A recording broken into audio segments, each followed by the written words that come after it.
If you were to ask 100 people to describe God in just one word, most everybody would probably say love. That sounds comforting, but it's also incomplete because the love of God isn't sentimental. It's holy, it's righteous, it's just. And until we see it through that lens, we don't really understand it at all. The truth is, God's love can't be separated from his other attributes. The same God who loves perfectly also judges righteously, acts justly, and remains unchanging in his nature. His love doesn't ignore sin, confronts it. It doesn't lower his standard. It fulfills it. The love of God is not weakness. It's the strength of his holiness reaching out to a world that does not deserve it. Over the past several episodes, we've explored the majesty of God, his eternality, his self-existence, his infinitude, his transcendence, his sovereignty, his immutability, and his goodness. Each one of those attributes has revealed another facet of who he truly is. But now we come to an attribute that's most often talked about. It's sung about. It's even argued about. The love of God. It's the most celebrated, the most quoted, and yet perhaps the most misunderstood truth in all of Scripture. Everyone claims to know that God is love, but few stop to ask what that really means. And because of that, countless people have built their understanding of God on a partial truth, one that comforts but conceals the rest of who he is. Many people have reduced God to love and love alone, as if every other part of his nature must bow down to it. They imagine a God who is loving but not holy, compassionate but not just, kind but never corrective. The result is a distortion of his character. When we strip away his justice, his holiness, and righteousness, and leave only what we think of as love, what we end up with isn't God at all. It's a sentimental idol made in our own image. And this is dangerous because the love of God is not weak or indulgent. It's not permissive. It doesn't tolerate rebellion or dismiss sin. God's love is strong. It's pure.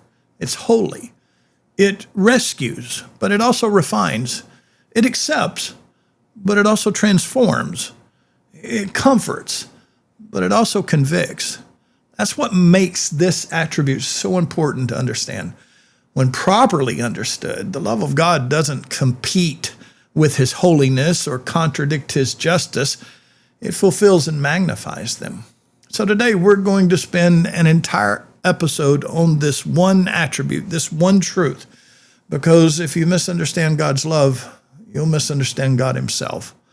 Welcome to The Preacher Online. Let's get to work. The Preacher Online.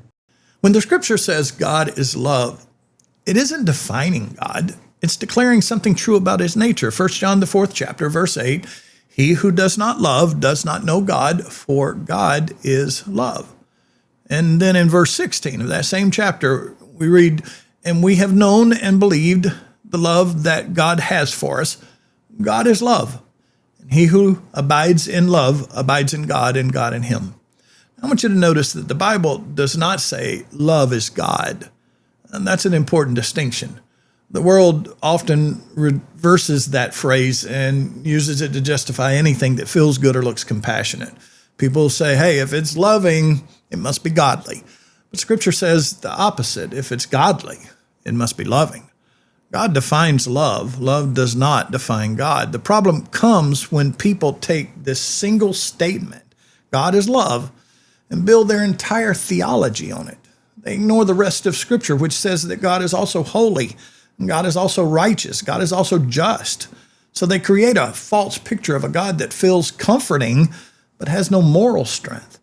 This is what I call, in a sense, silent universalism. It's the quiet belief that because God is love, everyone ultimately is going to be saved. That sin doesn't matter, not really. And God will never condemn anyone. We see this idea everywhere, especially when you go to a funeral. I mean, a man lived his entire life without faith, without repentance, without obedience to God's word. And yet people will say, well, he was a good man. He loved his family. He's in a better place now. And the preacher actually will get up sometimes trying to comfort the family and imply the very same thing. Let me tell you, that's silent universalism, the belief that love means tolerance, and tolerance means acceptance, and acceptance means salvation. But Scripture never teaches that. The Bible teaches that God's love is real, but it's not unconditional in the sense that the world uses that word. It's offered freely, but it must be received through faith and obedience. God's love reaches for all, but it does not override his holiness or cancel his justice.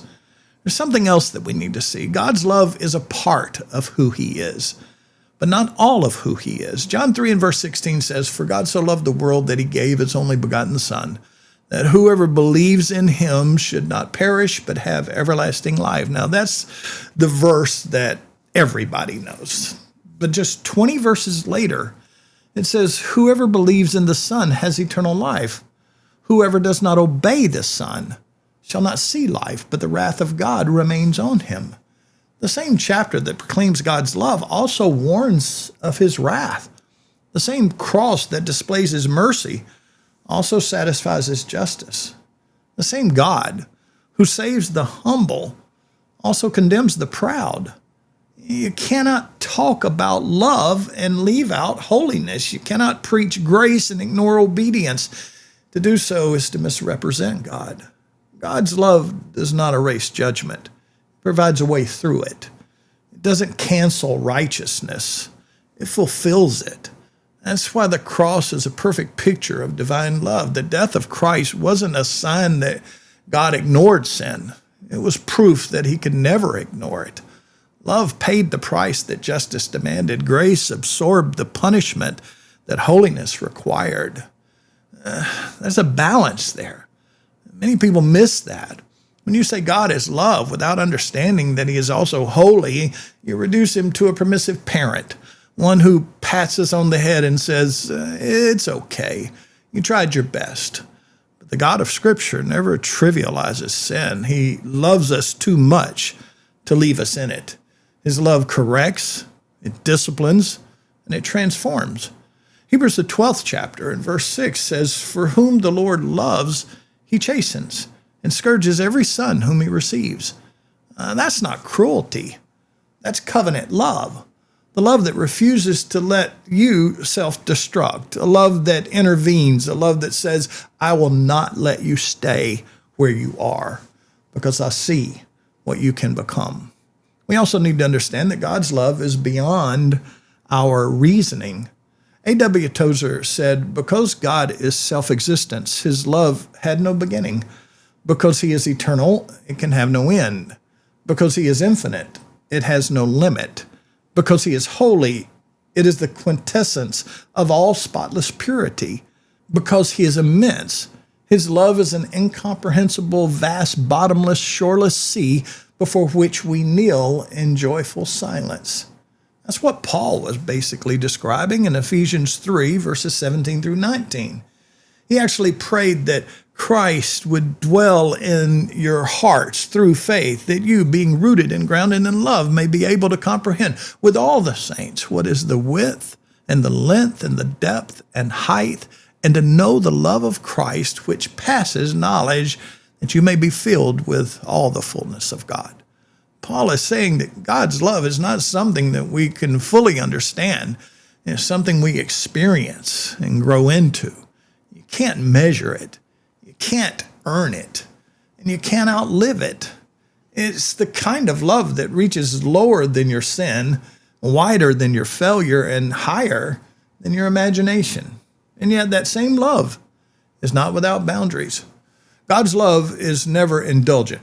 He doesn't wink at rebellion or dismiss disobedience. The same love that welcomes the sinner also calls him to repentance. The same love that forgives an adulteress also says, "Go and sin no more." That's why understanding the love of God demands humility.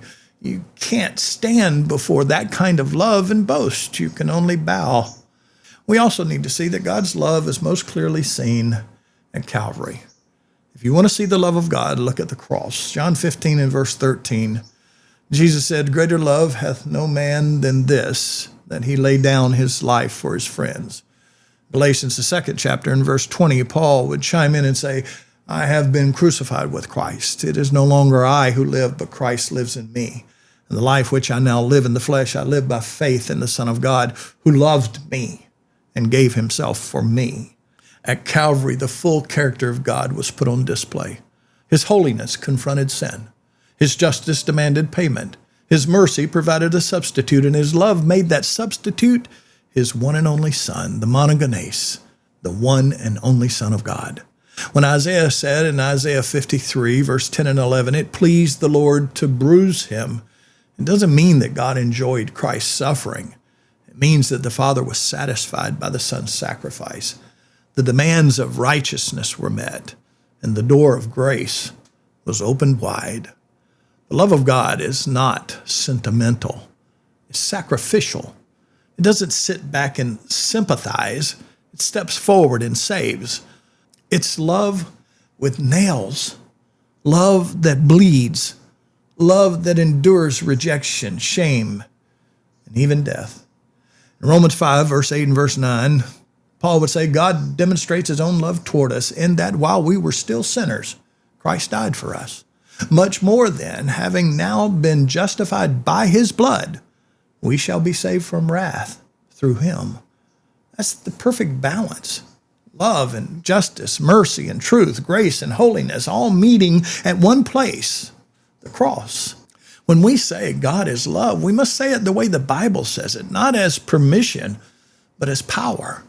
God's love doesn't give us a license to live however we please. It gives us the strength to live as we should. His love doesn't tell us we're fine as we are. It tells us we're loved too much to stay that way. The cross doesn't whisper, you're okay. It shouts, you're redeemed. That's the love that breaks the chains of sin. It restores the fallen. It transforms the very hearts of men. It's not indulgent love. It's redemptive love. It's not love that tolerates darkness. It's love that drives it out. If we only see God as love without seeing him as holy, we'll think he approves of everything we do. If we only see him as holy without seeing his love, we'll think he could never forgive us. The truth is found in both. He is love and he is holy perfectly and simultaneously. Every attribute of God exists in perfect harmony with the others. His love doesn't outweigh his holiness, and his holiness doesn't cancel his love. They coexist, perfectly balanced, perfectly consistent, perfectly divine. The holiness and the righteousness of God form a moral foundation of his being, and from that holiness flows a love that is pure, powerful, and redemptive. That's why understanding the love of God helps us to see his other attributes more clearly. Love is not a replacement for justice or holiness. It's their companion. It's the love of God that moved God to act, but holiness governs how he acts. It's love that sent Christ to the cross, but righteousness that required the cross to happen. And that leads us directly into what we'll study next. Because from that same love spring two related yet very distinct expressions of his heart, mercy and grace. Many people think that mercy and grace are the same, but they're not. Mercy withholds what we deserve. Grace gives what we could never earn. Mercy spares us from wrath. Grace welcomes us into fellowship as sons. They're not identical, yet they work in perfect unity with every other attribute of God. So I want to encourage you, tune in next week as we look at how the mercy of God and the grace of God flow from his perfect nature, how they differ, how they connect, and how together they reveal the depth of his character and the beauty of his plan for you.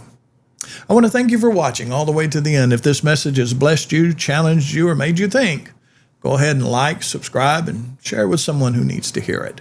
We'd love to hear from you. Drop us a line below and let us know where you're watching from, what questions you have, and what topics you'd like to see us cover. You can also send us a message by email. I read every single email I get. The Preacher Online is an outreach of Crossway Missions, a gospel corridor with world vision. We carry the message of Christ, the message of the cross to every corner of the earth through both digital as well as physical means. There's Good News Radio, has already reached 218 countries, sovereign states, and providences, and it's logged over 5 million listener minutes, presenting sermons 24 hours a day, 7 days a week, from great restoration preachers. Restoration preachers like Jimmy Allen, Avon Malone, Marvin Phillips, Joe Beam. The Good News Radio podcast has thousands of downloads on Spotify as well as other platforms. The Good News Radio YouTube channel has nearly 7,000 subscribers and hundreds of thousands of sermon minutes actually viewed. Beyond digital outreach, Crossway Missions has had boots on the ground in the Bahamas, Africa, as well as across the United States in domestic missions. Crossway Missions isn't a missionary society. It's a global gospel outreach, sharing Christ's truth to every available channel of communication and compassion. If you'd like to support this ministry, you can do so through our website, whether it's a one-time gift or monthly support. It helps us to spread God's word around the world. The QR code is on the screen and the link is in the description. We're here to teach the truth, to stir the souls of men and to point people to Christ, to be undenominational, to be Christians only, nothing more, nothing less, and nothing else. I want to thank you for being a part of this mission. Thanks for watching. We'll see you next week. Be good, be strong, be faithful. God bless you.